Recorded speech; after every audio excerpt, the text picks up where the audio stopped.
परिवार से।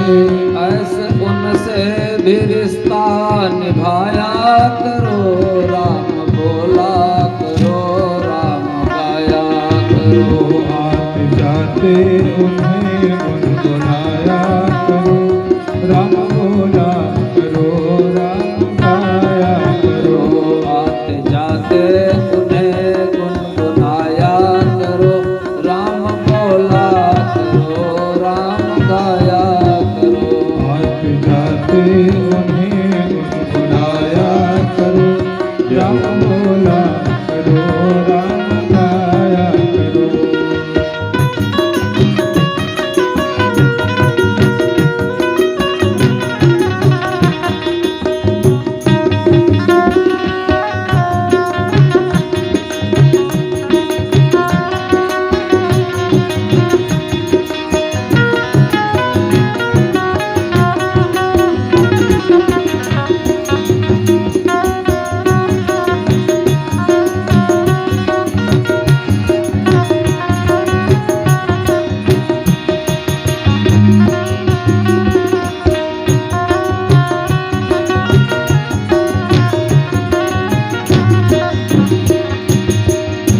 जिंदगी है ये यूं ही निकल जाएगी, जिंदगी है यूं ही निकल जाएगी, जिंदगी है ये यूं ही निकल जाएगी। जिंदगी है यूं ही निकल जाएगी।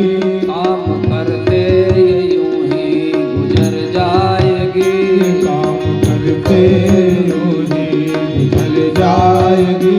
कभी उनसे भी मन को लगाया करो, राम बोला करो, राम गाया करो। आते जाते उन्हें गुनगुनाया करो, राम बोला करो, राम गाया करो। राम बोला करो, राम गाया करो। आते जाते उन्हें गुनगुनाया करो, राम बोला करो, राम गाया करो। राम बोला करो, राम गाया करो।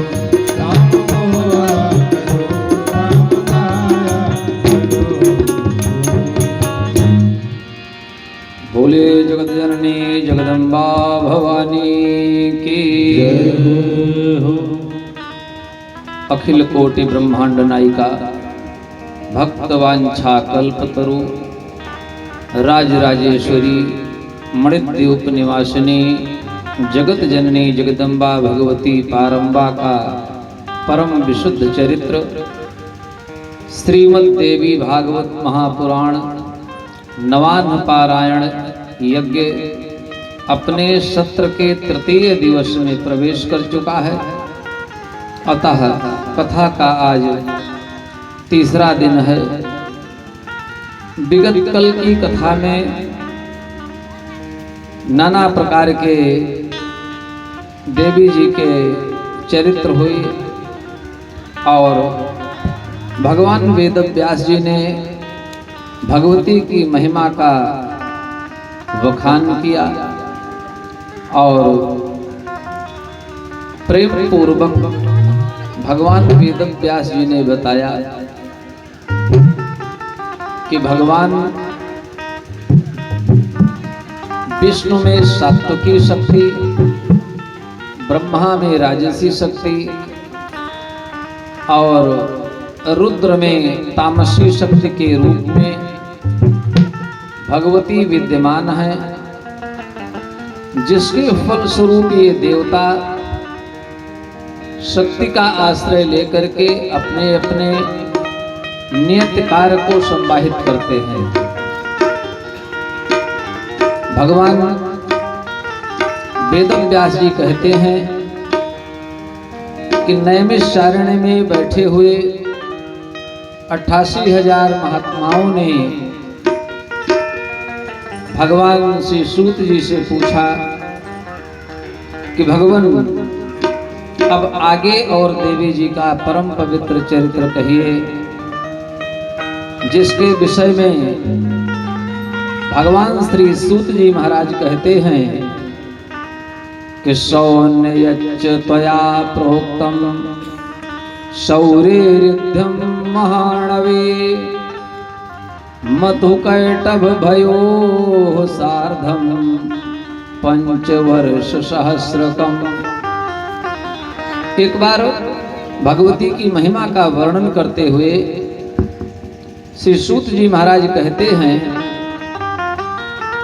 कि एक बार भगवान विष्णु का मधु और कैटभ नाम के दो महाबली दैत्यों से एक साथ युद्ध हुआ। पंचवर्ष सहस्राणी 5000 वर्षों तक। और भगवान विष्णु युद्ध करते रहे, युद्ध होता रहा। कभी भगवान विष्णु से मधु युद्ध करता तो कैटभ विश्राम कर लेता, और कभी जब कैटभ युद्ध करने लगता मधु थक जाता तो भगवान विष्णु को उसके साथ भी युद्ध करना पड़ता। तो भगवान विष्णु ने अपने मन में विचार किया कि ये दो दुष्ट दैत्य हैं, मूर्ख से स्थापित किया हुआ संबंध चाहे वो बैर का हो और चाहे प्रीति का हो, दोनों दुखदाई होता है, क्योंकि उसके अंदर धर्म होता नहीं। ये दोनों बारी बारी युद्ध करते हैं। मैं थक जाता हूं, थक गया हूं, लेकिन इनको इस चीज का बोध नहीं है, क्योंकि इनके अंदर धर्म तो है नहीं। तो अपने मन में विचार किया। यहाँ पे श्री सूत जी महाराज कहते हैं कि भोजन निद्रा भोग भय सब नर पशु समान। भोजन निद्रा भोग और भय ये सब मनुष्य और पशु में बराबर पाए जाते हैं। और ज्ञानी एक विशेष नर ज्ञान बिना पशु जान। कहा मनुष्य के अंदर ज्ञान एक विशेष होता है, और वो भी यदि न हो मनुष्य के अंदर तो पशु जान, फिर वो पशु ही हैं। येषां न विद्या न तपो न दानम ज्ञानम न शीलम न गुणो न धर्मः ते मृत्युलोके भुवि भारभूताः मनुष्य रूपेण मृगाश्चरन्ति। विद्वानों का ये मत है। कहा मनुष्य का रूप भले मिल जाए, लेकिन यदि मनुष्यता न प्राप्त हो तो फिर भुवि भारभूताः, वो पर्वत के समान भारी हो करके और संसार में सबको केवल कष्ट दे सकता है, खा सकता है, सो सकता है, इसके अलावा उसके अंदर धर्म नहीं हो सकता। तो इस प्रकार से कई विद्वानों ने कहा है आहार निद्रा भय मैथुनम चैव सामान्य में तद पशुभिः नराणाम ज्ञानेन एको अधिको विशेषो ज्ञानेन हीनः पशुभिः समानः। कई प्रकार के अपने अपने मत विद्वानों ने दिए हुए हैं। तो भगवान ने अपने मन में विचार किया। और सूत जी महाराज यहाँ श्रीमद् देवी भागवत महापुराण में क्या कहते हैं, श्लोकबद्ध करके कि महाराज जीवन्ति पशवः सर्वे खादन्ति मेहयन्ति चा जानन्ति विषयाकारं व्यवाय सुखमद्भुतम्। माने यही श्लोक के सब पर्याय हैं। सूत जी महाराज कहते हैं कि इस प्रकार से व्यक्ति के साथ यदि वैर किया जाए, प्रीति किया जाए तो दोनों दुखदाई होता है। और आगे बढ़ करके भगवान सूत जी कहते हैं कि हे शौनकादिक मुनियों, उत्तमम मोक्ष फलदम स्वर्गदम मध्यमम तथा। कहा सब प्रकार के पुण्यों का फल जो होता है वो उत्तमम मोक्ष फलदम। कहा सबसे उत्तम फल मोक्ष है। और स्वर्गदम मध्यमम तथा स्वर्ग आदि की प्राप्ति जो है वो मध्यम है। क्योंकि जब व्यक्ति स्वर्ग जाता है तो स्वर्ग से पुण्य क्षीण होने पर स्वर्ग के देवता उसको नीचे गिरा देते हैं। स्वर्ग में केवल भोग किया जा सकता है, भगवान नामादि जप करके किसी प्रकार का दान मान पुण्य करके फल अर्जित नहीं किया जा सकता है। जैसे बहुत धन लेकर के किसी बढ़िया 5 स्टार होटल में चले जाया जाए और वहां पहुंच करके उस होटल में रह करके उसका सुख भोगा जाए, तो जिस समय पर होटल वाले मालिक को पैसा नहीं मिलेगा, धन खत्म हो जाएगा, तो हिसाब करेगा और निकाल करके बाहर कर देगा। तो इसी प्रकार से पृथ्वी पर जो मनुष्य आते हैं वही पुण्य को प्राप्त कर सकते हैं, क्योंकि पृथ्वी जो है ये कर्म भूमि है और जब कर्म करेंगे तो कर्म के मुताबिक ही पुण्य और पाप की प्राप्ति होगी। तो कहने का भाव ये है सूत जी का कि जो पुण्य प्राप्त करते हैं उनको मध्यम दर्जे का जो सुख कहा गया है वो स्वर्ग की प्राप्ति होती है। जहां पर पुण्य रूपी धन जब खर्चा हो जाता है तो स्वर्ग के देवता उसको धक्का दे करके गिरा देते हैं। और उसके बाद बताया कि अधमम भोगदम प्रोक्तम, जो भोग है पृथ्वी का इसको अधम माना गया है। अब एक भाव आता है कि जब राम रावण का युद्ध हुआ तो उस युद्ध में कुछ बानर भालू भी मारे गए और कुछ दैत्य तो माने सब संहार दिए गए, सब मारे गए। तो भगवान राम ने चलते समय अपने मन में विचार किया कि इन वानर भालुओं ने मेरा इतना साथ दिया अपना घर बार छोड़ करके, और हम अब अयोध्यापुरी जा रहे हैं, वहां हमारा राज तिलक होगा। तो जब दुख में इन्होंने साथ दिया तो सुखोत्सव में इनको रहना चाहिए। ऐसा मन में विचार आया तो देवराज इंद्र को आदेश हो गया भगवान श्री राम जी का कि इनके ऊपर अमृत का छिड़काव करो। सुधा वृष्टि भय दुह दल ऊपर, उठे भालू कप नह रजनीचर। माने मन में विचार करिए कि अमृत का क्या रोल है। अमृत जब छिड़का गया तो दोनों तरफ की सेनाएं मरी पड़ी थीं, तो बानर भालू तो उठ करके खड़े हो गए, लेकिन दैत्य नहीं उठे, दैत्य जीवित ही नहीं हुए। क्यों? इसका एक भाव है कि अमृत और विष नाम की कोई चीज नहीं है।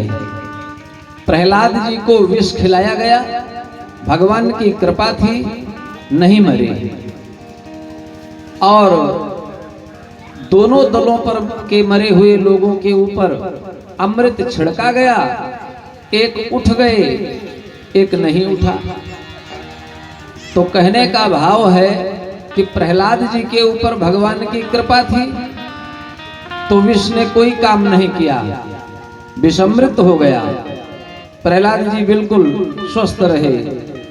और यहाँ पर भगवान की कृपा बानर भालुओं के ऊपर हो गई तो उठ करके खड़े हो गए, और जो वैरी थे दैत्य उनके ऊपर कृपा नहीं हुई, उनके जिलाने की इच्छा नहीं हुई, तो अमृत ने काम नहीं किया। माने सब कुछ भगवान की कृपा है, इसके अलावा संसार में कोई वस्तु है ही नहीं। एको हम द्वितीयो नास्ति न भूतो न भविष्यति, लेकिन वो पारंबा भगवती के अधीन है। सूत जी कहते हैं कि तीनों शक्तियां तीनों देवताओं में तब विद्यमान होती हैं जब या देवी सर्वभूतेषु शक्ति रूपेण संस्थिता। भगवती जब शक्ति के रूप में प्रविष्ट होती हैं तो महाराज व्यक्ति शक्तिमान हो जाता है, सब कुछ करने में समर्थ हो जाता है। और जब धीरे धीरे शरीर से यही शक्ति निकलने लगती है तो उसी का नाम बुढ़ापा हो जाता है। शक्ति गई तब मन पछतायो। तो यहाँ पे कहा कि भोग जो है वो अधम है, भोग को अच्छा नहीं माना गया है। निर्णीय विदितम बुधई ही, माने विद्वान ऐसा कहते हैं।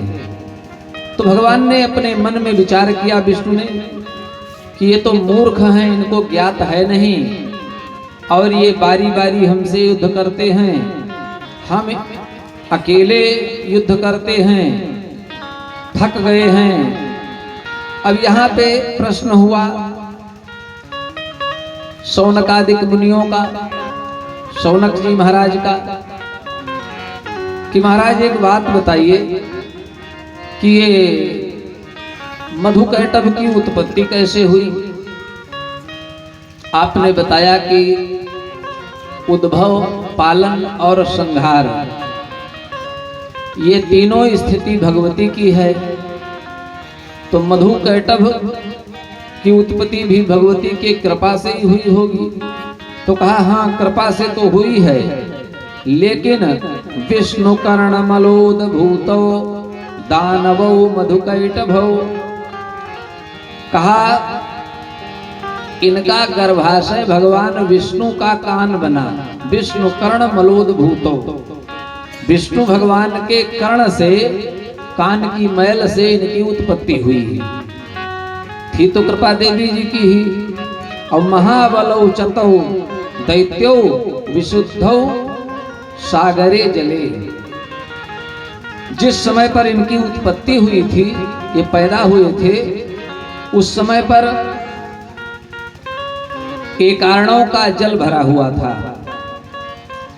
जब युग बदलता है तो जैसे महीना बदलता है, वर्ष बदलता है, इसी प्रकार से युग बदल जाता है।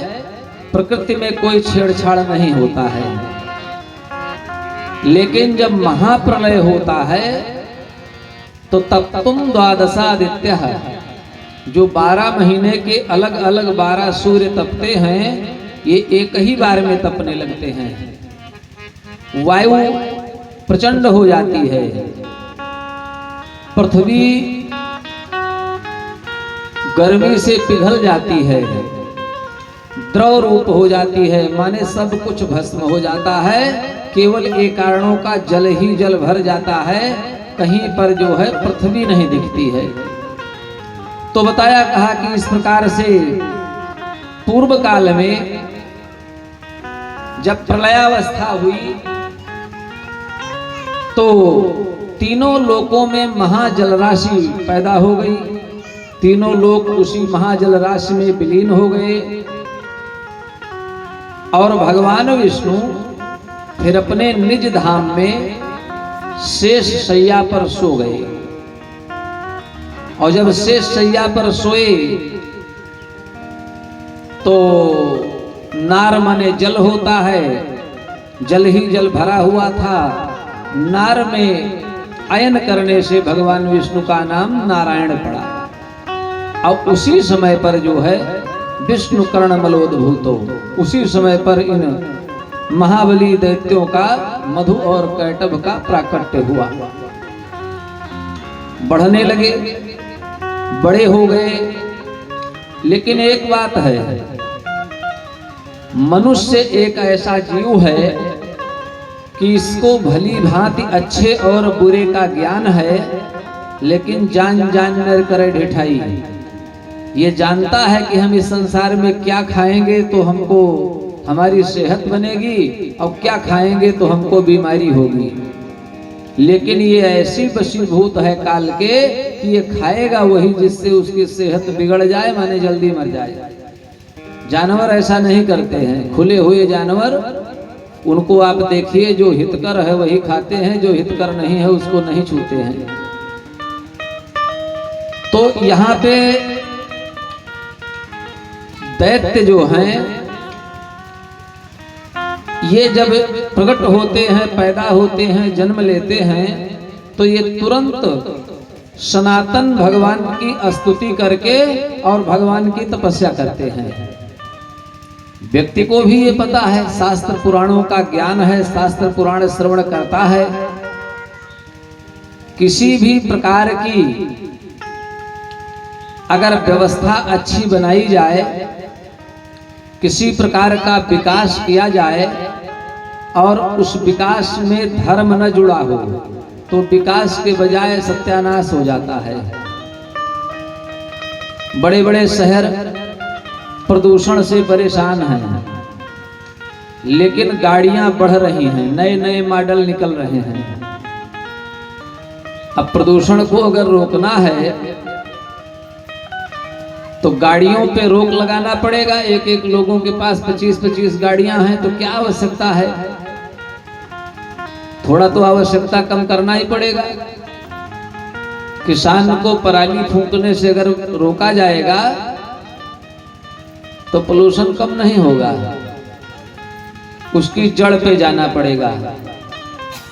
मनुष्य जानता है कि भगवान की ही शरण में जाकर के हमारा कल्याण होगा, लेकिन जब मनुष्य पैदा होता है तो ये भगवान की शरण को नहीं जाता, अपितु दैत्य इनसे बुद्धिमान है। जैसे वो पैदा होते हैं, बड़े होते हैं, तुरंत भगवान की तपस्या करते हैं। माने उनको ये पता है कि वीर भोग्या वसुंधरा, अगर ताकत रहेगी तभी हम जो है पृथ्वी पर अच्छे से भोग कर पाएंगे।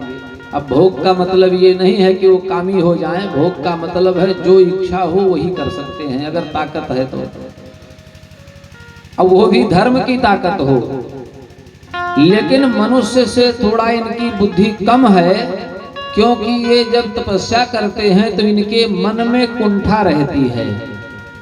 मनुष्यों को तो कुछ समझते नहीं, देवताओं के प्रति कुंठा ये रहती है कि जैसे बर पाएंगे वैसे मदोन्मत्त हो करके और इंद्रलोक को ले लेंगे, सबको परेशान करेंगे। सब लोग नत्राशय देश निकाशय पढ़े जे वेद पुराणा, ऐसी स्थिति पैदा कर देंगे। ये भाव इनका होता है। और जब तपस्या करते हैं तो सबसे पहले इनको वरदान चाहिए देवता के आने पर अमरत्व, जो प्राप्त नहीं हो सकता। वो जानते हैं कि हमारी कई पीढ़ियों से हमारे पूर्वज ऐसे ही तपस्या करते आए हैं, लेकिन जब अधिष्ठात्र देवता प्रकट होता है तो पहले यही कह देता है कि अमरत्व नहीं मिल पाएगा। माने पहली बात उनकी कट जाती है। यहाँ पे भगवान सूत जी महाराज कहते हैं कि एवं वर्ष सहस्रम तो ताभ्याम तप्तम महातपः प्रसन्ना परमा शक्तिर्जाता सा परमातयोः। इस प्रकार से उन्होंने अपने मन में विचार करके मधु और कैटभ ने भगवती का जो नवाण मंत्र है, ओम ऐं ह्रीं क्लीं चामुंडाय विच्चे, इस नवाण मंत्र में हमने बताया था कि ऐं जो है, ओम जो है, ये तो ब्रह्मवाचक है, ब्रह्म सूचक है। ऐं जो है ये वाग्बीज है। ह्रीं जो है ये मायाबीज है। और क्लीं जो है ये कामराज है। माने एक नवाण मंत्र में भगवती के 3 बीज मंत्र हैं, तो तीनों में से ऐं शब्द जो है माने वाग्बीज, इसी का जप दोनों दैत्यों ने किया।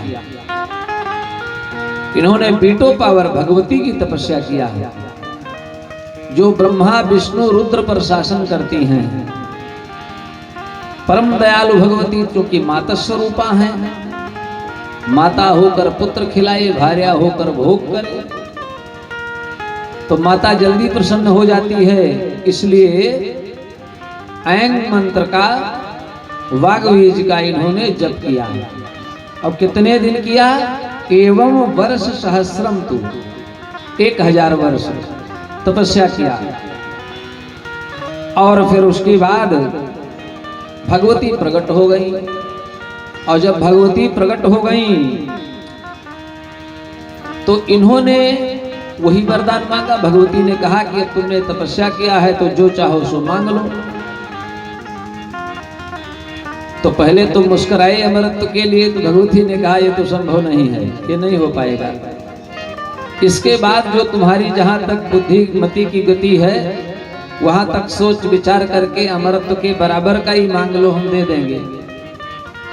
तो इन्होंने अपने मन में कहा, सोचा और भगवती से कहा, स्वेच्छया मरणम देवी वरम नौ देहि सुब्रते। कहा कि हे भगवती, फिर हम स्वेच्छा से मरें, जब हमारी इच्छा हो तब हम मरें। माने एक बार वरदान पितामह भीष्म को मिला था स्वेच्छा से मरने का, और दूसरे इनको वरदान प्राप्त हुआ स्वेच्छा से मरने का। अब यहां पे गलती क्या हो गई?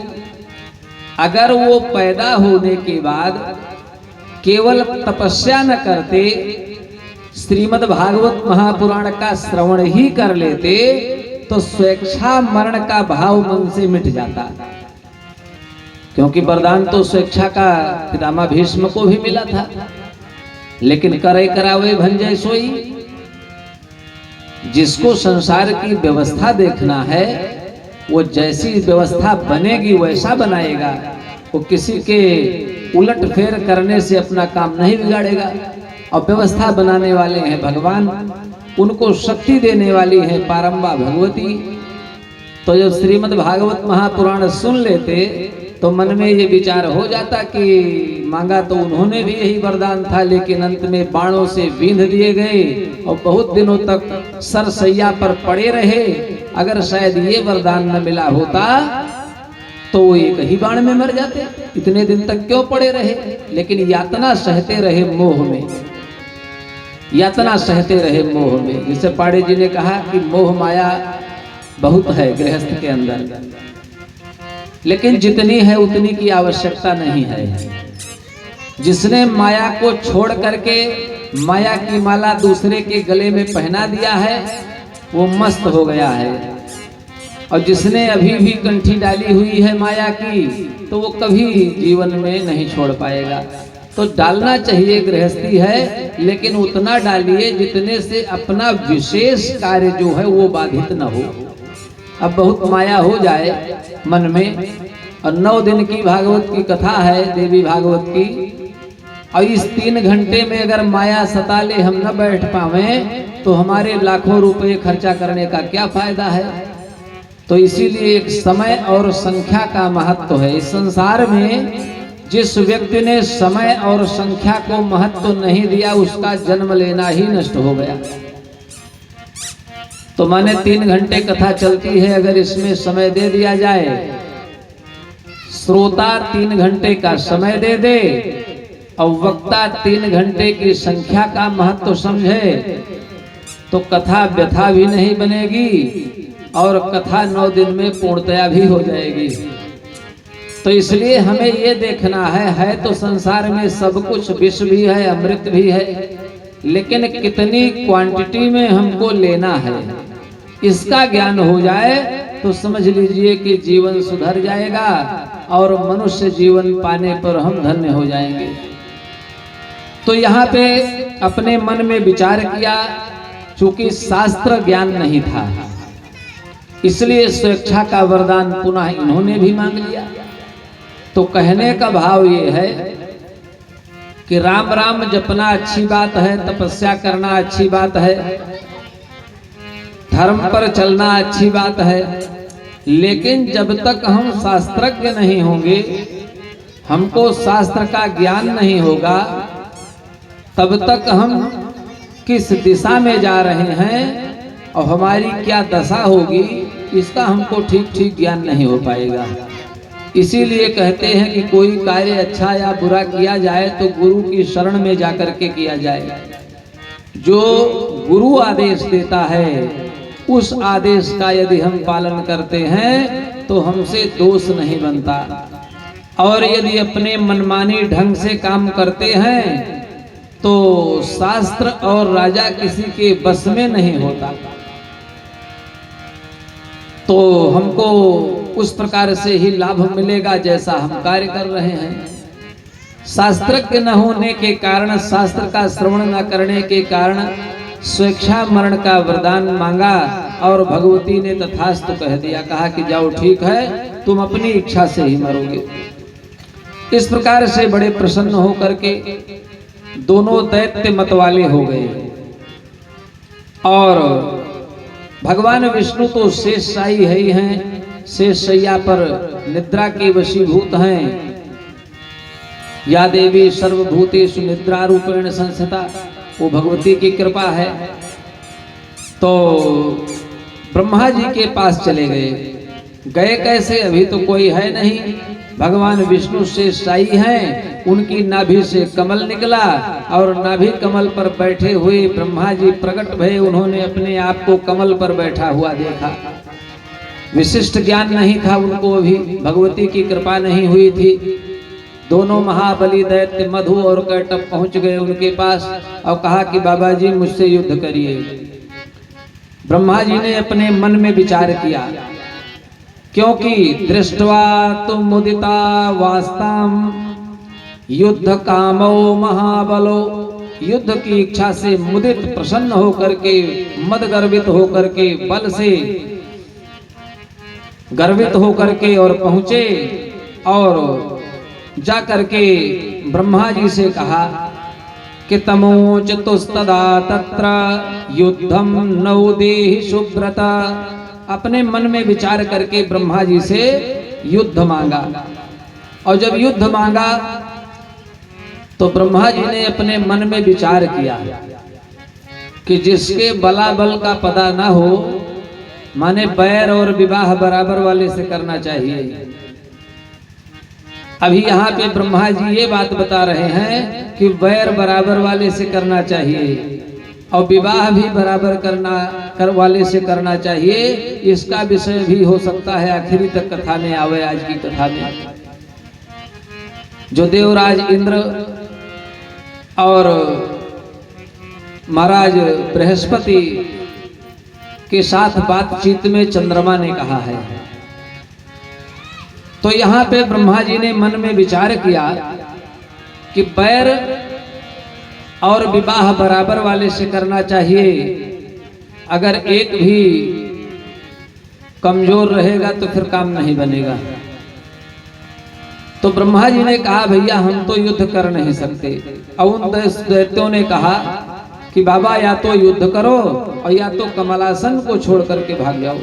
दो में एक काम करो, या तो युद्ध करो या तो कमलासन छोड़ दो।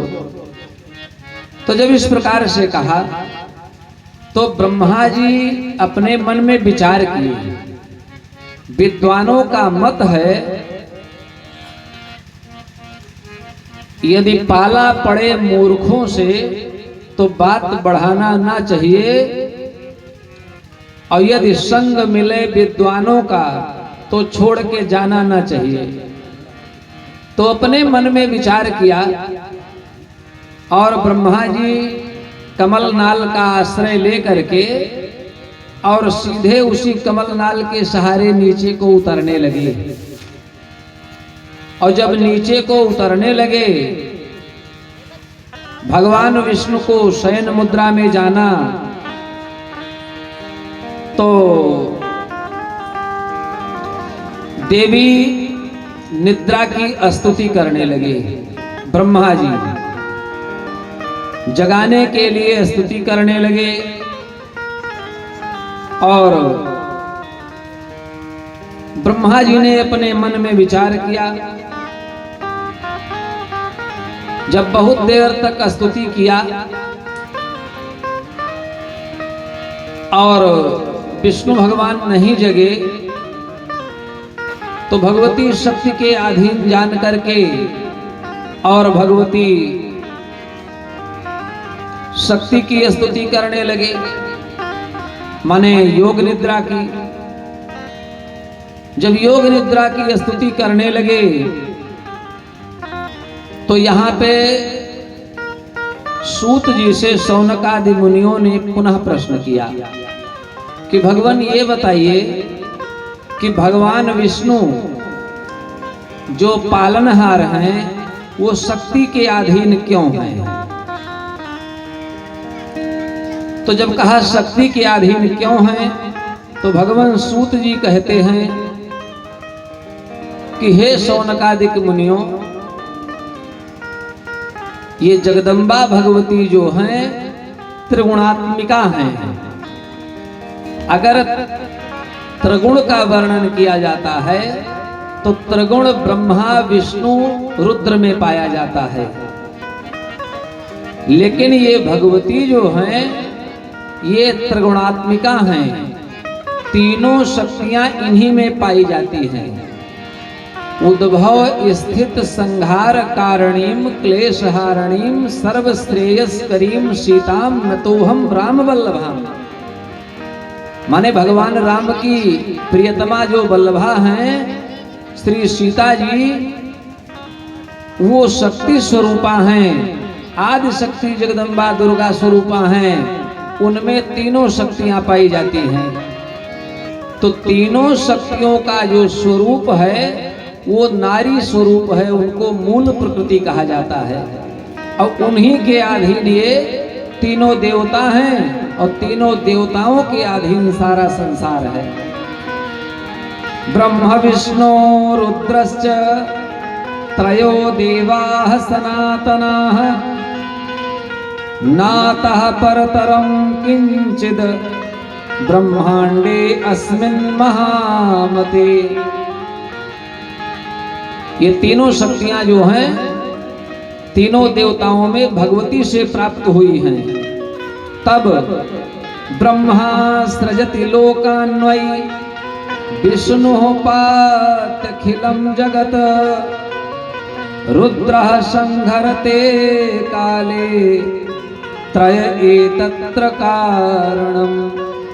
कहा कि रुद्र और ब्रह्मा विष्णु ये तभी अपना कार्य ठीक ठीक कर पाते हैं जब भगवती की कृपा होती है।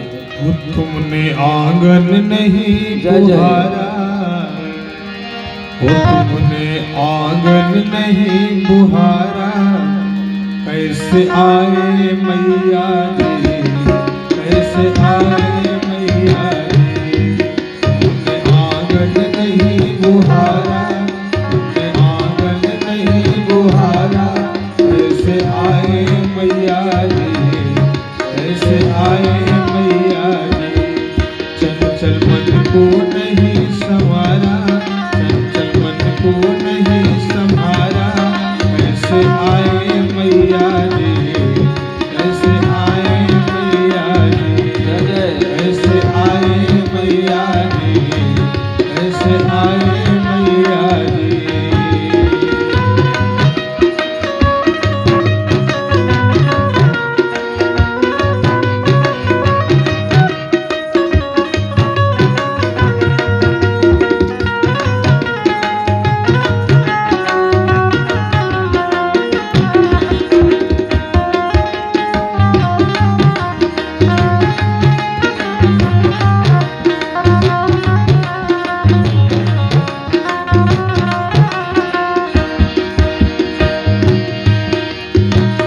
कोने कलमस कसाई की लगी हुई है ढेरी, कोने कलमस कसाई की लगी हुई है ढेरी।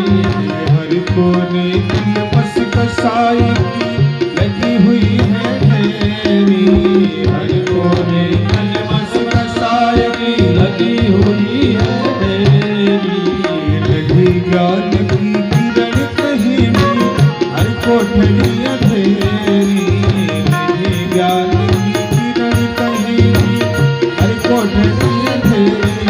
आंगन चौबारा नियारा, आंगन चौबारा नियारा, कैसे आए मैया जी, कैसे आए मैया जी। तुमने आंगन नहीं बुहारा, तुमने आंगन नहीं बुहारा, कैसे आए मैया जी, कैसे आए मैया जी।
तुम्हारा बिगड़ न पाया जब देखा दुखियारा।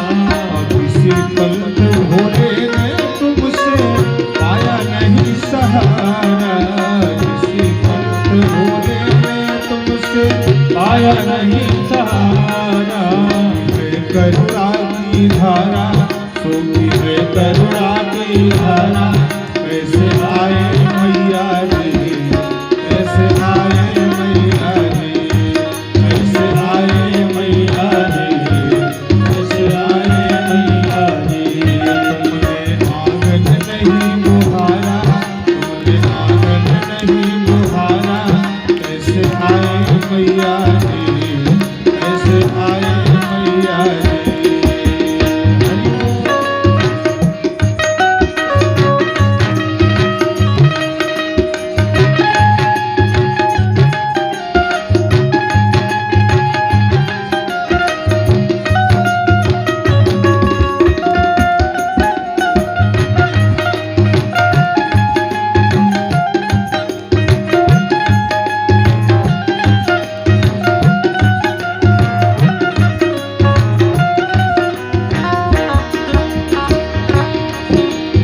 अंतर के पट खोल देख लो मैया पास मिलेगी। अंतर के पट खोल देख ले मैया पास मिलेगी। अंतर के पट खोल देख लो मैया पास मिलेगी। अंतर के पट खोल देख ले मैया पास मिलेगी। हर प्राणी में ही मैया का दिया भास मिलेगी। हर प्राणी में ही मैया का दिया भास मिलेगी। वो सच्चे मन से नहीं पुकारा, सच्चे मन से नहीं पुकारा। कैसे आए मैया रे, कैसे आए मैया रे, कैसे आए मैया रे, कैसे आए आंगन नहीं बुहारा, तुमने आंगन नहीं बुहारा। कैसे आए मैया रे, कैसे आए मैया रे। ओ कैसे आए मैया रे, कैसे आए मैया रे, कैसे आए मैया रे, कैसे आए मैया रे, कैसे आए मैया रे, कैसे आए मैया रे। बोले आद्या शक्ति जगदम्बा भवानी की जय हो। भगवान सूत जी कहते हैं कि हे शौनकादिक मुनियों, निःसृत्य गगने तस्थौ तामसी शक्तिरुत्तमा। भगवान विष्णु को ब्रह्मा जी जगाते रहे, जब नहीं जगे तो भगवती शक्ति की आराधना करी, और जब भगवती शक्ति की आराधना करी जगाने के लिए, तो भगवती शक्ति ने अपने तामसी स्वरूप को खींच लिया। माने सुषुप्तावस्था, सोने की अवस्था जो है, ये आदि शक्ति जगदम्बा भगवती की तामसी शक्ति है। उदतिष्ठ जगन्नाथो जिम्भमाणः पुनः पुनः। और जगन्नाथ भगवान माने विष्णु भगवान जिम्भमाणो पुनः पुनः, जमहाई लेते हुए उठ बैठे। और जब उठ बैठे तो सामने ब्रह्मा जी को देखा, तो कहा कि विधाता क्या बात है, क्यों आए हो? तो ब्रह्मा जी ने अपने मन में विचार किया, और ब्रह्मा जी ने कहा कि भगवान बहुत देर हो गई आपको जगाते जगाते, आप नहीं उठे, लेकिन अब कृपा हुई और उठ गए। तो त्वत्कर्ण मलजौ देव दैत्यो च मधुकैटभौ। आपके कर्णमल से दो दैत्य मधुकैटभ हंतुम माम समुपायातो घोर रूपी महाबल, मुझे मारने के लिए उद्यत हैं और युद्ध के लिए ललकार रहे हैं। उनके डर से कमलासन छोड़ करके मैं आपके पास आया हूं, अब आप ही मेरी रक्षा कीजिए। ब्रह्मा जी ने भगवान विष्णु से कहा। और महाराज इसी समय पर जब ब्रह्मा जी से विष्णु भगवान की बातचीत हो रही थी तो उसी समय पर दोनों आकर के वहां पर पहुंच गए। और जब दोनों वहां पर पहुंच गए तो विष्णु भगवान ने देखा। जब विष्णु भगवान ने देखा तो कहा, अरे इस वृद्ध का यही आश्रय है, तो अब ये नहीं लड़ सकते हमसे, तो तुम ही हमसे युद्ध करो। तो जब कहा तुम ही हमसे युद्ध करो तो भगवान विष्णु का तो एक घोष है कि जो हमारी शरण में आ जाएगा उस शरणागत की मैं रक्षा करूंगा। बस तुरंत भगवान अपनी कौमोद नाम की गदा लेकर के उठ खड़े हुए और महाराज घोर युद्ध होने लगा। अब मैंने पहले बताया कि मधु थक जाता तो कैटव युद्ध करने लगता, और भगवान विष्णु तो अकेले हैं। अपनी पूरी ताकत भगवान विष्णु ने लगा दिया, माने पीटो पावर जितनी ताकत उनकी थी सब लगा दिया, लेकिन वो दोनों दैत्य पिछड़े नहीं। पिछड़ने का नाम ही नहीं लिया, मरने की तो बात छोड़ दीजिए। तो भगवान विष्णु ने अपने मन में विचार किया कि बिना राजनीति के ये मरने वाले नहीं हैं, क्योंकि बल तो बैल में भी होता है, बल तो मतवाले हाथी में भी होता है, लेकिन राजनीति क्या है? जथा मत गजराज कहा अंकुश वश करी खर्ब। अगर हाथी मतवाला होता है, बल से मदगर्वित होता है, तो उसके लिए अंकुश बनाया जाता है। बैल बलवान होता है तो उसको नाथ पहना दी जाती है। यह राजनीति है कब्जे में करने के लिए। तो भगवान विष्णु ने सोचा कि इस तरह से बल से नहीं मरेंगे, सब कुछ करके मैंने देख लिया, अतिरिक्त बल की आवश्यकता है। तो भगवान विष्णु ने सोचा कि अब पता कैसे लगे कि कैसे ये मरेंगे। तो खड़े होकर के भगवान विष्णु ने कहा दोनों दैत्यों से कि भैया एक बात बताओ, एक जने थक जाते हो तो दूसरा युद्ध करने लगता है, दूसरा थक जाता है तो पहला वाला युद्ध करने लगता है। मैं अकेला हूं तो कुछ शर्म लिहाज है कि नहीं? अरे तुम तो बारी बारी विश्राम कर लेते हो, हमको विश्राम भी नहीं मिल पाता, तो कम से कम थोड़ी देर विश्राम तो कर लेने दो। तो दोनों ने कहा ठीक है, अगर तुम मन से हार गए हो, विश्राम के लिए चाहते हो तो ठीक है, विश्राम कर लो। माने जब ये भाव दिखाया भगवान विष्णु ने तो उन्होंने सोचा कि ये मन से हार गया है तो अब कहाँ जीत पाएगा हमसे। कहा ठीक है, विश्राम कर लो। भगवान विष्णु बैठ गए और आराम से ध्यान मुद्रा में उन्होंने देखा कि अरे इसने तो भगवती से वर प्राप्त किया है इच्छा मरण का। जब ये चाहेगा तभी ये मर पाएगा, नहीं तो नहीं मर पाएगा। तब जो है बैठे बैठे विश्रामावस्था में उन्होंने ध्यान लगाया। दोनों दैत्यों ने जाना कि आराम कर रहे हैं और भगवान ने ध्यान लगा करके वैखरी शक्ति का, भगवती का स्मरण किया और फिर प्रेम पूर्वक जो है जब ये जान लिया तो महाराज भगवती ने आकर के ध्यान में कहा कि हे देव, इनको कपट से ही मारना पड़ेगा, क्योंकि भगवती ने एक बड़ा बढ़िया उदाहरण दिया। भगवान विष्णु को बताया, कहा कि रोगग्रस्तोपि दीनो अपि न मुरुषुर्षति कश्चन।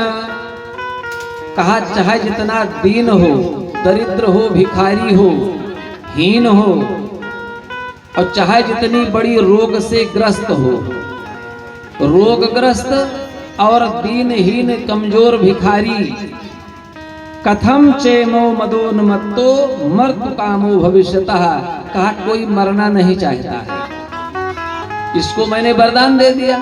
चूंकि तपस्या इसने बहुत बड़ी किया, वरदान तो देना बनता था। एक बात और है, शास्त्र बार बार कहता है कि हम अगर भगवान की पूजा करेंगे, पाठ करेंगे, धर्म करेंगे, दान पुण्य करेंगे तो ऐसा है ही नहीं कि भगवान हमको ना दे। ये नियम ही नहीं बना है। जैसे किसी कमरे के ताले की चाबी हमारे हाथ हो और हम जा करके निकाल लें। कहीं कहीं व्यवस्था सुनने को मिलती है कि सामान तोल करके ले लीजिए और पैसा वहीं पर डाल दीजिए। तो यही व्यवस्था सनातन धर्म की है। किसी को कुछ देने की आवश्यकता नहीं है। भक्त अपने हिस्से का जबरदस्ती झिपट लेता है, खींच लेता है, उसको देने की आवश्यकता नहीं है। अगर देने से मिलता होता तो ये दैत्य मन की कुंठा रख करके तपस्या करते हैं कि अंत में देवताओं को परेशान करेंगे तो देवता दे ही ना, नहीं देंगे देवता। लेकिन देवता न देने में असमर्थ हैं। जिसकी तपस्या करेंगे उसको जा करके देना पड़ेगा। अब बाद में उसकी क्या दशा होती है ये तो फिर माता ही जाने। तो भगवती ने कहा मैंने ही इनको वरदान दिया है इच्छा मरण का। और किसी प्रकार का दीनहीन और रोगी व्यक्ति चाहे जितनी बड़ी रोग से ग्रस्त हो, वो मन में यही विचार करता है कि अच्छे अस्पताल में दिखाओ, हम ठीक हो जाएंगे। अभी मरना कोई नहीं चाहता। और ये तो बलोन्मत्त हैं, ये तो अभी तरुण हैं, ये कहाँ मरना चाहेंगे। तो भगवती ने कहा देखो इसमें कुछ राजनीति करना पड़ेगा तभी ये मरेंगे। तो विष्णु भगवान ने कहा कि हम कहाँ पीछे रहते हैं, हमने तो जिनको जिनको मारा है सबको छल से मारा है। धर्म की स्थापना के लिए यदि छल करना पड़े तो वो छल की श्रेणी में नहीं आता है। बस केवल वो शास्त्रवत धर्म हो। ऐसा नहीं कि हम उसको धर्म मान लें और धर्म मान करके बार बार अधर्म करते रहें, तो शास्त्र साथ नहीं देगा। शास्त्र किसी के वशीभूत नहीं है। युवती शास्त्र तदपि बस नहीं। शास्त्र किसी के वशीभूत नहीं है कि मनमुखी हमने मान लिया कि हम बहुत अच्छे हैं, हम बहुत विद्वान हैं तो हमको विद्वान मान लेगा शास्त्र। ये नहीं मानेगा। जब तक शास्त्रवत धर्म का ज्ञान नहीं होगा तब तक शास्त्र उस विषय को नहीं मानता है। तो भगवती ने कहा कि कपट करना पड़ेगा और तुम्हें नहीं करना पड़ेगा, कपट मैं भी करूंगी, मैं भी वहां पर तुम्हारे साथ रहूंगी, क्योंकि वरदान तो मैंने दिया है। और भगवती साथ छोड़ देगी तो विष्णु ब्रह्मा रुद्र क्या कर सकते हैं। सूत जी कहते हैं शिव भी 100 हो जाते हैं, जो कल्याणकारी हैं वो मुर्दा हो जाते हैं अगर भगवती अपना कार्य न करें तो। या देवी सर्वभूतेषु शक्ति रूपेण संस्थिता, शक्ति के रूप में प्रतिष्ठित न हो जाए तो कोई कुछ नहीं कर सकता। ये मूल प्रकृति है और मूल प्रकृति स्त्री स्वरूपा है। अभी भले बड़ी भारी भ्रांति है कि भारत पुरुष प्रधान देश है, लेकिन जिसने शास्त्र नहीं पढ़ा है उसको क्या पता लगेगा। उसको तो जो कोई बता देगा बस उसी को लेके दौड़ेगा। तो भगवती ने कहा इसके लिए उपाय करना पड़ेगा, आप चिंता मत करिए। अब ये है कि आप जो है युद्ध करिए। युद्ध के लिए उठे और भगवती को प्रणाम करते हुए नमो देवी महामाये सृष्टि संहार कारिणी अनादि निधने चंडी भुक्ति मुक्ति प्रदे शिवे। हे भगवती आपने हमारा सारा कार्य सिद्ध कर दिया। अब यदि आपका आदेश है तो हम युद्ध करेंगे और ये दुष्ट दैत्य जो है मरेगा। मरणे वरदानम ते ततो ज्ञातम महाद्भुतम ज्ञात्वाहम शरणं प्राप्तस्त्व मावद शरण प्रदाम। कहा कि हे भगवती अब मैं आपकी शरण में हूँ और युद्ध करने के लिए चल रहा हूँ। प्रेम पूर्वक जो है भगवती ने पुनः उनसे कहा कि तुम डरो मत, अब चिंता मत करो। जैसे जब बाली और सुग्रीव से युद्ध हो रहा था, अब अपने मन में विचार करिए। इन श्लोकों के अर्थ का बार बार भगवान विष्णु कहते हैं कि यदि आपका आदेश है तो हम युद्ध करेंगे, और भगवती कहती हैं डरो मत, जाओ युद्ध करो। तो इसमें आप समझ लीजिए कि देवता कितने समर्थ हैं। सारा सामर्थ्य भगवती शक्ति का है। अगर उनको कंप्लीट ताकत न मिल जाए तो कुछ नहीं कर सकते हैं। भगवान विष्णु की भी स्थिति इस समय पर ऐसी ही हो रही है जैसे बाली और सुग्रीव से युद्ध हो रहा था। अब बाली ने सुग्रीव को खूब मारा, भगवान ने बाण नहीं चलाया। एक रूप तुम भ्राता दो, भगवान पहचान ही नहीं पाए। और पहचान तो पाए, करे करावे भंजय सोई, हर अंतर्यामी सब जाने ही। भगवान सब जानते थे, पहचान पाए, लेकिन भगवान ने अपने मन में विचार किया कि इनका भी थोड़ा घमंड चूर हो जाए, थोड़ा इनकी गर्मी निकल जाए, तब फिर हम मारेंगे। अभी ये जान जाएं, कोई भी वस्तु बड़ी सरलता से अगर मिल जाए तो उसकी कदर नहीं होती है। वस्तु जितनी ही महंगी होगी भैया, कदर उतनी ही बड़ी होगी। तो भगवान ने अपने मन में विचार किया कि एक बार तुम्हारी भी थोड़ा सा गर्मी निकल जाए, तब हम बाली को तो एक ही बाण में मार देंगे। सुग्रीव आया, कहा कि महाराज आपने तो छल किया हमारे साथ, क्या मित्रता का निर्वाहन किया। आपने तो कहा था कि अभय हो जाओ, मित्रता हमारी हो गई, हम मारेंगे। तो भगवान ने कहा नहीं, थोड़ा हमसे गलती हो गई, तुम दोनों एक रूप तुम भ्राता दो, एक ही रूप के तुम हो दोनों, इसलिए मैं तुम्हें पहचान नहीं पाया। संतगण कहते हैं कि देखिए भगवान की क्या लीला है। अरे एक रूप कैसे हो सकते हैं? तुम ही तो कहते हो कि जब मनु शत्रुपा को वरदान दिया, चाहूं तुम्हें समान सुत प्रभुषण कवन दुराओ, तो समान सुत के लिए भगवान ने हाँ कर दिया, कहा ठीक है नृप तो तनय होब मैं आई। लेकिन बाद में सोचा कि अरे मेरी सृष्टि में तो एक दो व्यक्ति एक समान है ही नहीं, और हमने तो हाँ कर दिया। अब कहने के बाद अगर मुकर जाया जाए तो बेइज्जती है और धर्म समाप्त हो जाएगा। तो अब उसको पूरा करना है, तो उसी समान तो कोई है नहीं, लेकिन अब मैं ही आकर के तुम्हारे यहाँ प्रकट होऊंगा, क्योंकि दूसरा कोई है ही नहीं है। और समान मांगा था, समान नहीं, मैं ही आकर के प्रकट होऊंगा, तो बर में अंतर हो गया। और जब अंतर हो गया तो एक बार के बजाय 3 बार अगर देंगे तब उससे क्षमा मिलेगा, तब उसकी पूर्ति होगी, नहीं तो अधर्म हो जाएगा। तो महाराज कैसे नहीं जाने, जब एक सृष्टि में, तुम्हारी सृष्टि में एक प्रकार के 2 लोग है ही नहीं, तो कैसे जानेंगे? कैसे आप माने कि हम जान नहीं पाए? तो मानो भगवान यही कहते हैं कि जब इसको बाली के बल का भी पता लग जाए और कितना मेरे आश्रित है उसका भी पता लग जाए, और इसका भी थोड़ा सा घमंड चूर हो जाए, क्योंकि आगे चल के यही राजा बनेगा। तो जब घमंडी रहेगा तो बलोन्मत्त हो जाएगा, बल का गर्व हो जाएगा। तो यहाँ पे भगवान की यही स्थिति हो रही है, और बार बार भगवती का स्मरण करते हैं। प्रणमंतम जगन्नाथम वासुदेवम सनातनम, युद्ध करने से पहले प्रणाम किया भगवती को। और देव देव हरे विष्णु कुरु युद्धम पुनः स्वयं, भगवती ने पुनः आदेश दिया, कुरु युद्धम पुनः स्वयं, जाकर के युद्ध करो, चिंता न करो, उसको अब उसका अंत आ गया है, तुम्हारे हाथों मरेगा। विश्वास हो गया, भगवान वहां से चलते हैं। और भगवती ने कहा कि एक बात है, भगवती ने सब सिखा दिया, बता दिया।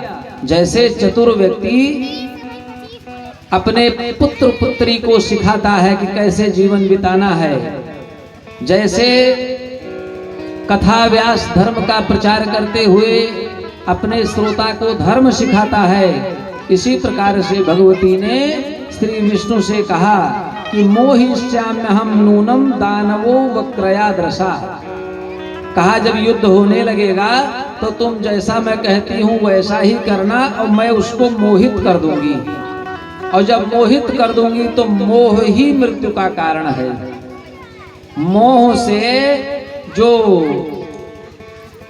तमाम प्रकार के स्वर्ग वैकुंठ अपवर्ग आदि कहे गए हैं, उनके सब रास्ते बंद हो जाते हैं, वो सब नष्ट हो जाता है। तो कहा मैं उसको मोहित कर दूंगी, बस तुम मार देना। तो कहा ठीक है। अब युद्ध करते रहे महाराज। भगवान विष्णु ने युद्ध करते हुए कहा कि भैया तुम लोग महाबली हो, तुम लोगों को जीतना असंभव नहीं है। मैंने तुमको मान लिया कि तुम महाबली हो, अब जो तुमको वरदान मांगना हो मुझसे मांग लो, भगवान विष्णु ने कहा। तो उन दोनों दैत्यों ने कहा कि मूर्ख, जो बलवान होता है कमजोर उससे वरदान मांगता है, और तुम अभी एक बार भी हमको गिरा नहीं पाए तो कैसे बलवान हो गए कि तुमसे हम वरदान मांगे? अगर वरदान देने लेने की आवश्यकता है तो तुम मुझसे मांग लो। अभी तुम मेरे रण कौशल को ठीक से देखे नहीं हो। तो भगवान विष्णु ने कहा नहीं, मैं वरदाता हूं, सबको वर देता हूं, अगर तुम चाहो तो वरदान मांग लो, तुम्हारी इच्छा हो तो। मधुकैटभ ने कहा तुम्हारी इच्छा हो तो तुम मुझसे मांग लो, मैं तुमसे नहीं मांगूंगा, क्योंकि तुम मुझसे कमजोर हो। तो भगवान विष्णु ने कहा ठीक है, अगर तुम मुझसे वरदान मांगने के लिए कहते ही हो तो मैं तुमसे यही मांगता हूं कि तुम मेरे हाथ से मर जाओ, मेरे हाथ से मरो, मैं तुमसे मांगता हूं। कितना भी हारा मुकदमा हो, लेकिन अगर वकील बढ़िया है और मौके पर समझा ले गया तो हारा मुकदमा जीत जाएंगे। अब मैनुअल कितना भी बढ़िया हो, लेकिन आप मौके पर उसको बता न पाए और आदेश लिख दिया जाए तो फिर दौड़ते रहिए बड़ी बड़ी अदालतों में। ज्ञान का तो महत्व है ही है। उन्होंने कहा मुझसे जो मांगना हो तो मांग लो। तो भगवान विष्णु ने मांग लिया, कहा कि मेरे हाथ से तुम्हारी मृत्यु हो यही मैं मांगता हूं। अब तो ठगे रह गए, ठगे रह गए महाराज। कहा कि अब क्या करें? और इतने में भगवती जो है सुंदर रमणी का रूप धारण करके, सुंदर भगवती की सुंदरता का तो वर्णन किया ही नहीं जा सकता।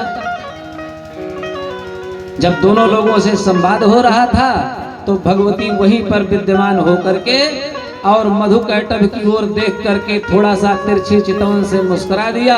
तो मधुकैटभ ने सोचा कि अब महिला के सामने हमारी बेइज्जती हो जाएगी, नहीं देंगे तो। इसी को माया कहते हैं। कहा कि अब स्त्री के सामने हमारी बेइज्जती हो जाएगी, और जब इसके सामने बेइज्जती हो गई तो संसार में मानो हम किसी काबिल नहीं रह जाएंगे। तो कहा ठीक है, अगर तुम ऐसा ही कहते हो तो जहा सातीव ताम्राक्षी वीक्षमाणा तदा सुरौ, भगवती वहां पर खड़ी हैं। तौ जघान कटाक्षैश्च काम बाणैरि वापरै, काम बाण से पीड़ित होकर के महिला के सामने बेइज्जती न हो, हाँ कर दिया। और लेकिन एक बात कहा कि देखो पहले वरदान, अब मैंने तुमको वरदान दे दिया कि तुम्हारे हाथ से मैं मरूंगा, लेकिन पहले तुमने भी मुझसे कहा था कि वरदान मांग लो। तो भैया मैं भी मांगूंगा। कहा मैं भी मांगूंगा। अब उन दोनों ने कहा। सूत जी कहते हैं मृत्यु टलती नहीं है। 2 नंबर की कमाई का चाहे जितना पैसा रखे हो, चाहे इतने बड़े अस्पताल में चले जाओ, मौत टलेगी नहीं। अगर मृत्यु नहीं होगी तो झोला चाप बचा लेगा, और अगर मृत्यु होगी तो महाराज तो संभव नहीं है। भूकंप आता है, महल गिर जाते हैं, लोग दब जाते हैं, कई दिनों के बाद निकाले जाते हैं, लेकिन वो जीवित निकल आते हैं। लाखों रुपए लिखा लिया जाता है, कोई गारंटी नहीं है कि बचेंगे कि नहीं बचेंगे। कमाई का सारा धन चला जाता है, लेकिन अंत में डॉक्टर यही कहता है कि भगवान चाहेंगे तो बच जाएंगे, और नहीं भी बचते हैं, बड़े बड़े अस्पताल से मर के चले आते हैं। तो कहा कि महाराज मैं भी वरदान मांगना चाहता हूं, तुमने पहले मुझसे मांगने के लिए कहा था तो अब मैं भी मांगूंगा। तो कहा ठीक है मांग लो। अरे भाई तुम हमारे हाथ से मर जाओ, ये वरदान तुमने हमको दे दिया, तो इसके बाद और क्या मांगोगे? त्रिलोकी का राज्य मांगोगे? जब मर जाओगे तो मुर्दा क्या करेगा? तो भगवान ने कहा मांग लो। वो भी बड़े चतुर थे। संगत ही गुण होता है, संगत ही गुण जाए, बांस फांस और मिस्री एक कई भाव बिकाए। इतनी देर से 5 वर्ष सहस्त्राणी 5000 वर्ष से युद्ध कर रहे हैं। सारा छल कपट नीति जो वो संसर्ग का कार्य होता है, उससे उनके भी समझ में आ गया, तो वो भी चतुरता दिखाने लगे। कहा कि मैं मरूंगा तो, लेकिन उस स्थान पे मरूंगा जहां पे जल न दिखे। माने एकाणों का जल भरा हुआ है, पृथ्वी का कहीं अता पता नहीं है, पृथ्वी है ये नहीं है। तो कहा कि जल न दिखे जहां मैं मरूं।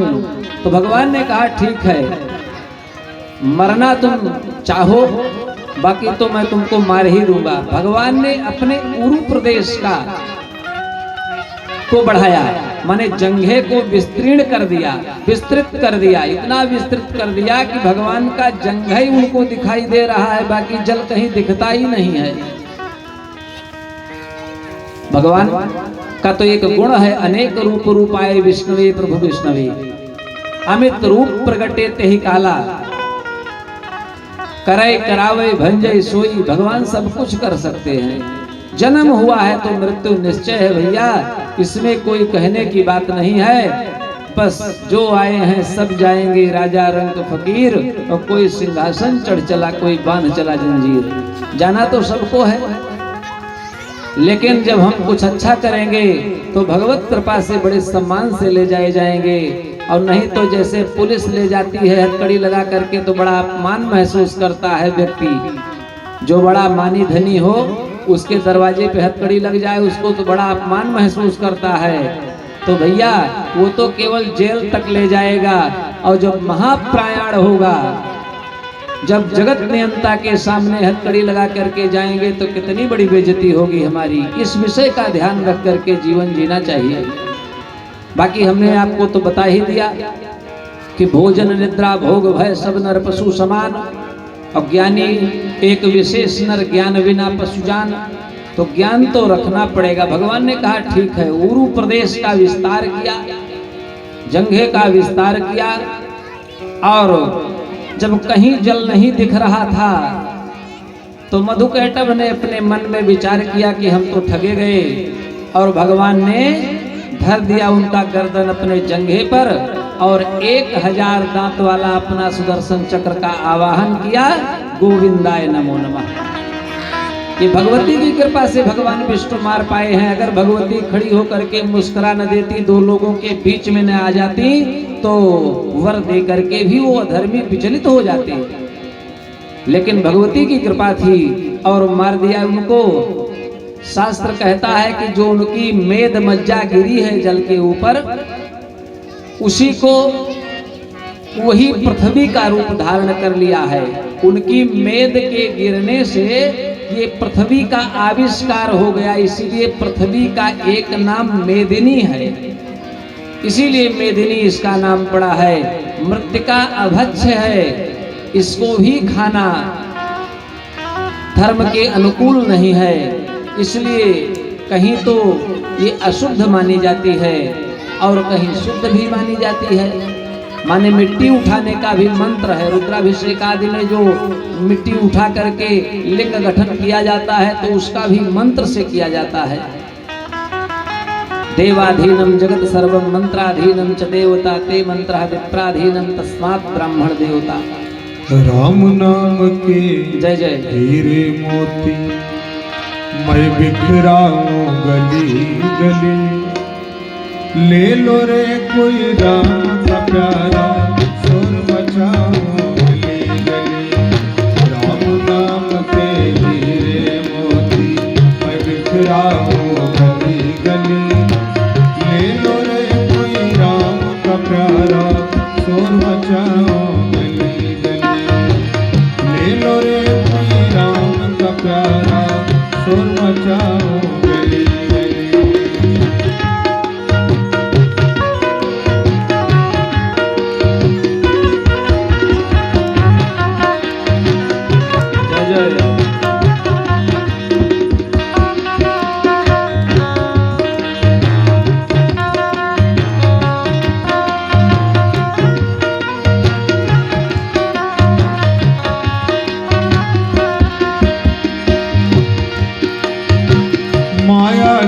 दीवाने सुन लो, एक दिन ऐसा आएगा, धन दौलत और माल खजाना यही पड़ा रह जाएगा।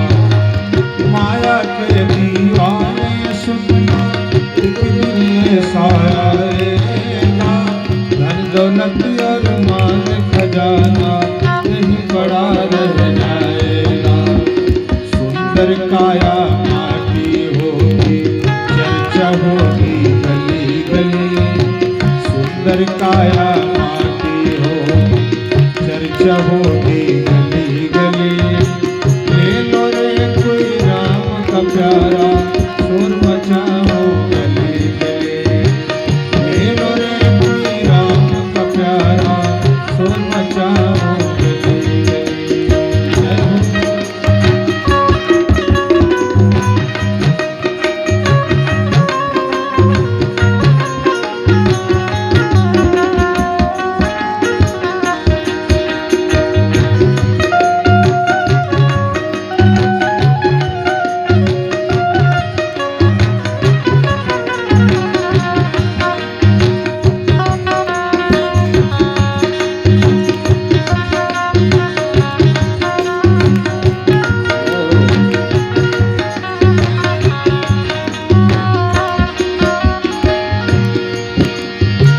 जिन जिन ने मोती लूटे वो तो माला माल हुए, धन दौलत के बने पुजारी आखिर वो कंगाल हुए। जिन जिन ने मोती लूटे वो तो माला माल हुए, धन दौलत के बने पुजारी आखिर वो कंगाल हुए। चांदी सोने वाले सुन लो, चांदी सोने वाले सुन लो, बात सुनाओ करी करी। ले लो रे कोई राम का प्यारा, शोर मचाओ गली गली। ले लो रे कोई राम का प्यारा, शोर मचाओ गली गली।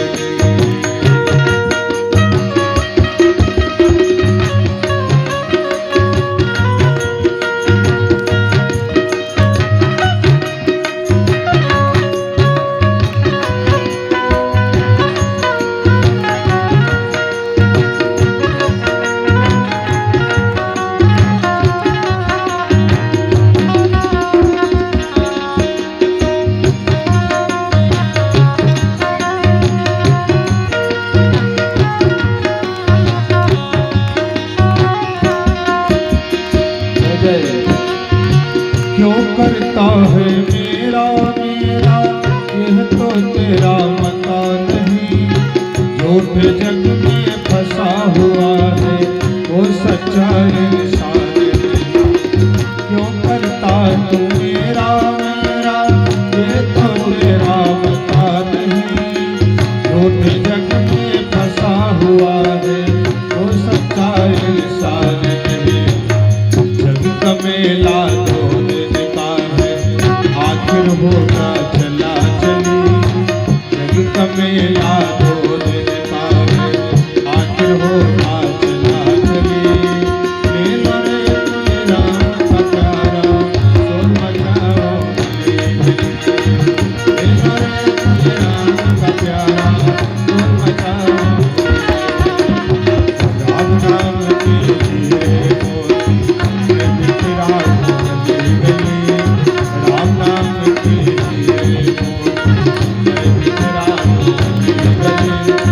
ले लो रे कोई राम का प्यारा, शोर मचाओ गली गली। ले लो रे कोई राम का प्यारा, शोर मचाओ गली गली।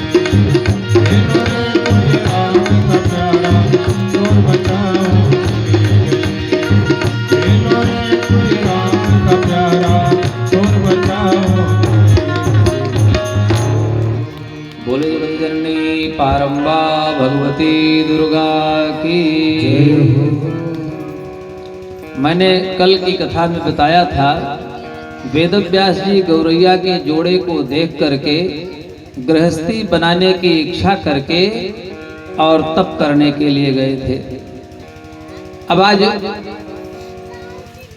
सूत जी से शौनक मुनि पुनः प्रश्न करते हैं। देवी भागवत महापुराण में भगवान सूत जी शौनक मुनि को कथा सुनाते हैं। कथा के उदाहरणार्थ जब आगे कथा छोड़ देते हैं तो अवसर पा करके शौनक मुनि भगवान सूत से प्रश्न कर देते हैं और सूत जी कहते हैं कि मेरु श्रृंगे महारम्ये व्यासः सत्यवती सुतः। मेरु पर्वत की चोटी पर सत्यवती पुत्र व्यास तपश्चचार सोऽत्युग्रम पुत्रार्थम कृत निश्चयः। पुत्र प्राप्ति के लिए तपस्या करने के लिए गए हैं और जपे नेकाक्षरम मंत्रम वाग्बीजम, वाग्बीज का जप करते हैं। एकाक्षर मंत्र जिसको वाग्बीज कहते हैं, माने ऐंग शब्द का जप करते हैं और प्रेम पूर्वक भगवती का स्मरण करते हुए अतिष्ठस्त गताहारः शत संवत शरम प्रभु, 100 वर्षों तक तपस्या करते हैं। आराधन्य महादेवम तथैव च सदा शिवाम, माने भगवान शिव की भी तपस्या करते हैं, शिव का भी स्मरण करते हैं और वाग्बीज ऐंग मंत्र से जो है सदा शिवाम भगवती गौरी की भी तपस्या करते हैं। भगवती गौरी का स्मरण करते हैं और समय आया भगवान शिव चूंकि अर्धनारीश्वर हैं प्रकट भये। भगवान सूत जी कहते हैं कि गत्वा ऋषि समीपम तो तमुवाच जगद्गुरु। आराधन करते समय जब 100 वर्ष बीत गया तो भगवान सदाशिव भगवती गौरी को लेकर के पहुंचते हैं और बड़ी गंभीर वाणी से कहते हैं उत्तिष्ठ वासवी पुत्र पुत्रस्ते भविता शुभः। कहा कि अब उठिए हे वासवी पुत्र, हे वेदव्यास, अब उठो, तुम्हारी पुत्र की कामना पूर्ण होगी। ऐसा कहते हैं और वेदव्यास जी महाराज उठ करके उस दिशा को प्रणाम करके और प्रेम पूर्वक अपने आश्रम की ओर चल देते हैं। आश्रम पे पहुंचते हैं तो वहां पर अब चूंकि ऋषियों के आश्रम में तो हमेशा अग्नि प्रज्वलित रहती थी, अग्नि जलती रहती थी। दिन में भगवान की पूजा करते थे, अर्चना करते थे और सायंकाल के समय अग्निहोत्र करते थे, उसी में हवन करते थे। तो जब अब बहुत दिनों से आश्रम में नहीं हैं, तपस्या करने के लिए गए थे तो आश्रम की अग्नि बुझ गई थी। कुंड की अग्नि जो है वो बुझ गई थी। तो अपने मन में विचार करके और अरणि मंथन करने लगे। पीपल की लकड़ी से समी की लकड़ी का सानिध्य होता है, उसी के घर्षण से जो है अग्नि प्रकट की जाती है। वो अग्नि जो होती है वो महाराज उत्तम अग्नि कही जाती है। तो व्यास जी बैठ गए और प्रेम पूर्वक भगवती का स्मरण करते हुए अरणि मंथन करने लगे। और जब अरणि मंथन करने लगे तो अपने मन में व्यास जी ने चिंतन किया कि पुत्र प्राप्त करने का हमको वरदान तो प्राप्त हो गया, लेकिन पत्नी तो हमारी है नहीं, तो पुत्र कहां से प्राप्त होगा हमको। यही विषय सोच रहे थे और अरणि मंथन कर रहे थे। मन में पुत्र की कामना थी। एक ओर को निगाह गई तो एक स्वर्ग से आई हुई घृताची नाम की अप्सरा वेदव्यास जी को देख रही थी। तो वो घृताची नाम की अप्सरा कथम करोम्यहं चात्र दुर्घटम चा गृहाश्रमम, मैं गृहाश्रमी तो हूं नहीं, माने गृहस्थ तो हूं नहीं, पत्नी है नहीं, तो कैसे संतान की प्राप्ति होगी। एवं चिंतयास्तस्य घृताची दिव्य रूपिणी, दिव्य स्वरूप को धारण करके, माने वो इंद्रलोक की अप्सरा थी तो दिव्य तो थी ही, देख रही थी व्यास जी को।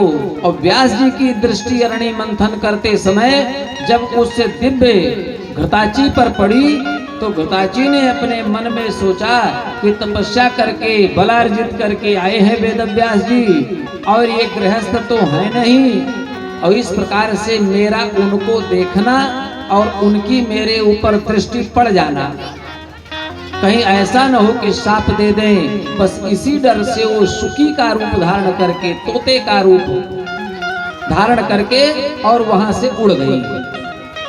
और जब सुकी का रूप धारण करके उड़ गई, वेदव्यास जी के मन में भाव है पुत्र प्राप्ति का, और उसी समय पर तेजस स्खलन होता है और अरणि पर गिरता है, अरणि मंथन हो रहा है, और उसी समय पर जो है एक बालक प्रकट हो जाता है उसी अरणि मंथन से, जिनका नाम सुखदेव है। बोलिए सुखदेव भगवान की जय। सुखदेव जी अयोनिज हैं, अरणि मंथन से पैदा हुए हैं। सुखदेव जी की दो कथाएं हैं देवी भागवत पुराण में, जहां अरणि मंथन से बताया गया है। अन्य शास्त्र में सुखदेव भगवान अंडे के फूटने से उसमें से निकल करके सुख रूप धारण करके और जा करके सूर्यार्घ देते हुए व्यास पत्नी के मुख में प्रविष्ट हो गए और भगवत कृपा से 12 वर्ष के बाद निकले हैं। तो भगवान का तो कल्प कल्प लगी प्रभु अवतरहि, चारु चरित नाना विधि करहि।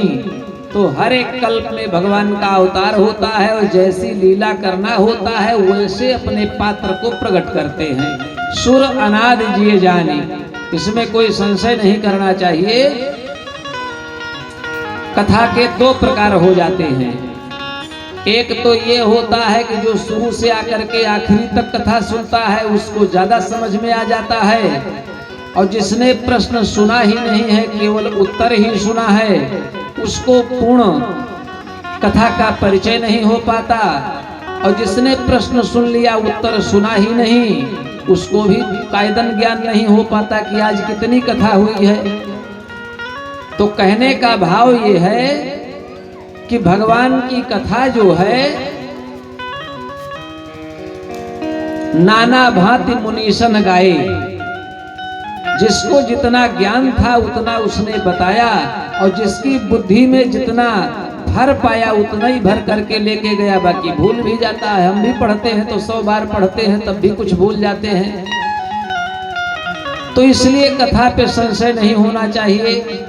और चारु चरित नाना विधि करहि, भगवान जब कल्प कल्प में अवतार लेते हैं तो जैसे चरित्र करना होता है वैसे पात्र का निर्माण कर देते हैं। ये सब उनकी कृपा है, इसमें संशय नहीं होना चाहिए। अब महाराज घृताची नाम की अप्सरा तो इसलिए उड़ गई कि कहीं शाप न दे दें, और उस घृताची को जो दिव्य अप्सरा थी उसका रूप व्यास जी के मन में बसा। अरणि मंथन हो रहा है, तेज से सुखदेव जी का जन्म हो गया, प्राकट्य हो गया। और जब सुखदेव जी का प्राकट्य हुआ तो महाराज सुखदेव जी उसी समय पर उठे और उसके बाद चलता बने। चूंकि अयोनिज हैं, उनको किसी माता तो है ही नहीं, पिता से कोई मोह नहीं है। श्रीमद् भागवत महापुराण के शुरुआत में ही यंग प्रव्रजंत मनुपेत मपेत कृत्यम द्वैपायनो विरह कातर आजुहाव पुत्रेति तन्मय तया तरोभिनेदुस्तम सर्वभूत हृदय मुनिमानतो अस्मि। श्रीमद् भागवत महापुराण के तो शुरुआत में ही महात्म्य में भी ये श्लोक लिखा हुआ है कि प्रकट भय सुखदेव जी और उठ करके चल दिए। यहां भी चले जा रहे हैं। व्यास जी ने अपने मन में विचार किया, बेटा रुको रुको रुको, कहाँ जा रहे हो, कहाँ जा रहे हो। कहा मैं किसी का बेटा उटा नहीं हूँ, मैं माता पिता से थोड़े प्रकट हुआ हूँ, मैं तो अयोनिज हूँ, मैं गृहस्थी नहीं बसाऊंगा, किसी के बीच में नहीं रहूंगा। ऐसा उनके मन में भाव आता है। यहाँ पे अपने मन में विचार होता है। वेद व्यास जी स्वयं विचार करते हैं।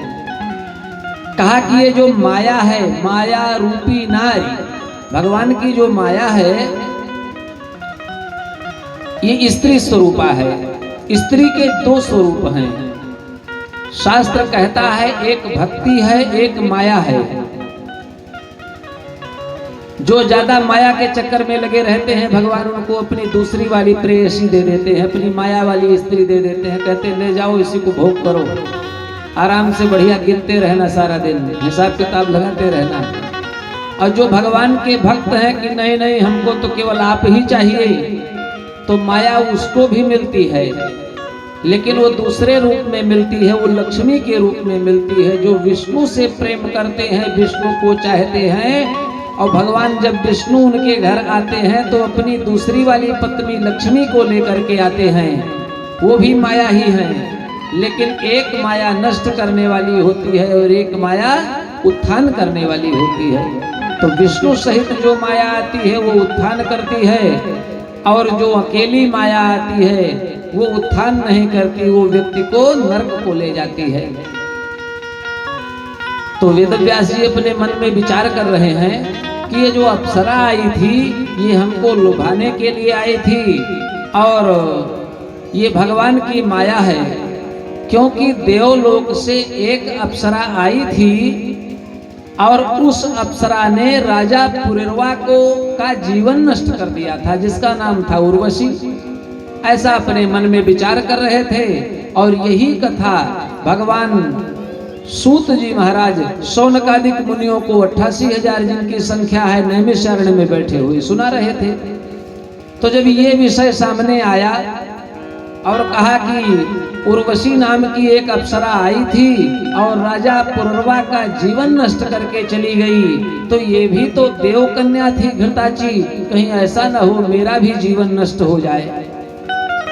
इस माया के पीछे लग करके ऐसा वेद व्यास जी के मन में आता है। और जैसे ही ये कथा महाराज सूत जी ने शौनकादिक मुनियों के समक्ष कही, तो शौनक मुनि ने प्रश्न कर दिया और कहा कि महाराज को असौ पुरुरवा राजा कोर्वशी देव कन्या।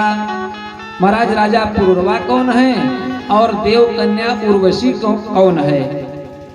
यहाँ तो घृताची ने आकर के दूर से ही देखा, और उर्वशी कैसे, क्योंकि देव कन्या है तो पृथ्वी पे कैसे आ गई?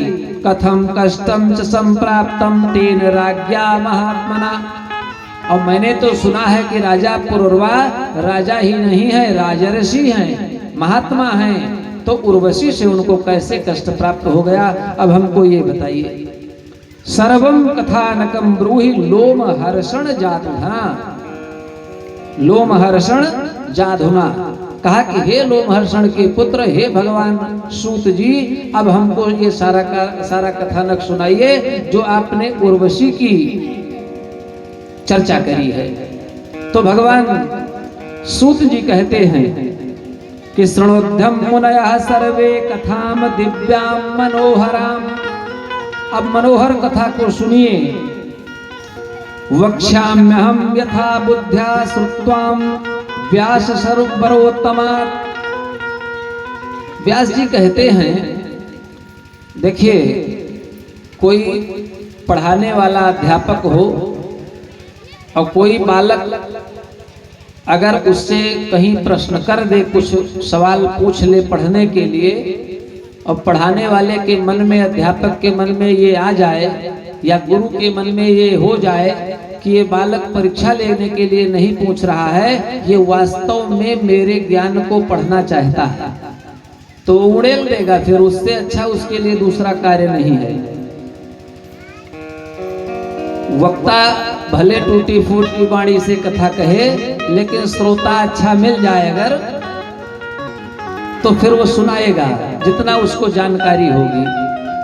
हालांकि शास्त्र भी कहता है, पहले तो कहा गया जिनके श्रवण समुद्र समाना, कथा तुम्हारी सुभग सरनाना, और भर ही निरंतर हो ही न पूरे। जिनके कान भरते रहें लेकिन हो ही न पूरे, तिनके ही तुम कह ग्रह रूरे। लेकिन कथा भी व्यथा नहीं बननी चाहिए, क्योंकि जिनकी बात कही गई है श्रोता वक्ता ज्ञान निधि कथा राम की गूढ़, वो ज्ञान निधि हैं। और महाराज 4,32,000 वर्ष तक कलयुग भर के लिए संकल्पित होकर के कथा सुनने के लिए बैठे हैं, तो वो बैठ सकते हैं। हम लोग उतनी देर तक बैठ नहीं पाते, अब हम लोगों को उतना सुनाने का ज्ञान भी नहीं है। श्रृणु संक्षेप तो मम, बार बार भागवत महापुराण में आया है कि संक्षेप में जो हम जानते हैं वो सुनाएंगे।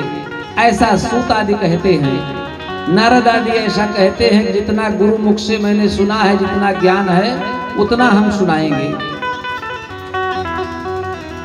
तो अब कलिकाल की कथा बहुत लंबी नहीं होनी चाहिए, क्योंकि अगर कथा सुनते हुए मन भर गया, पेट भर गया, मन में भावना जागृत हो गई कि अब तो कथा बंद हो जाती, विश्राम हो जाती, आरती प्रसाद हो जाता, घर को जाते। क्योंकि हर एक व्यक्ति की बैठने की, हर एक कार्य की क्षमता अधिक नहीं है। इसी विषय में एक पंडित जी कथा कह रहे थे, सारे लोग बैठ करके कथा सुन रहे थे। अब भाई जब श्रोता आ गए हैं तो श्रोता का कर्तव्य है श्रवण करना। श्रोता सुन रहे थे और वक्ता को भी बहुत आनंद आया, तो उन्होंने भी कथा सुनाना प्रारंभ किया। तो कथा बहुत देर तक चली, रात को 11, 12, 1 बज गए। धीरे धीरे सब लोग उठ करके अपना जो है आशय छोड़ करके प्रसाद का जाने लगे, चले गए। धीरे धीरे 1 ही 2 लोग रह गए। तो कथा वक्ता को पहले गुरु यही पढ़ाता है कि कथा में भीड़ का महत्व नहीं होता है, कथा में श्रोता कैसे हैं उसका महत्व होता है। इसीलिए 2 व्यक्ति को, माने एक जोड़े को गांठ बांध के बैठा दिया जाता है कि कोई नहीं आएगा कथा सुनने, तब भी तुमको 3 घंटे सुनना है। तो उन्हीं दोनों के सहारे कथा पूर्ण की जाए, माने कथा समय तक पहुंचा जाए, चाहे कोई आवे चाहे ना आवे। ये आज के भी गुरु अपने शिष्य को पढ़ाते हैं, जिसको कथावाचक बनाते हैं। तो पंडित जी ने अपने मन में विचार किया कि सब लोग तो चले गए, लेकिन 2 लोग अभी बैठे हुए हैं। तो 2 लोग अभी बैठे हुए हैं, सामने दिख रहे हैं। तो अब इन्हीं 2 लोगों के साथ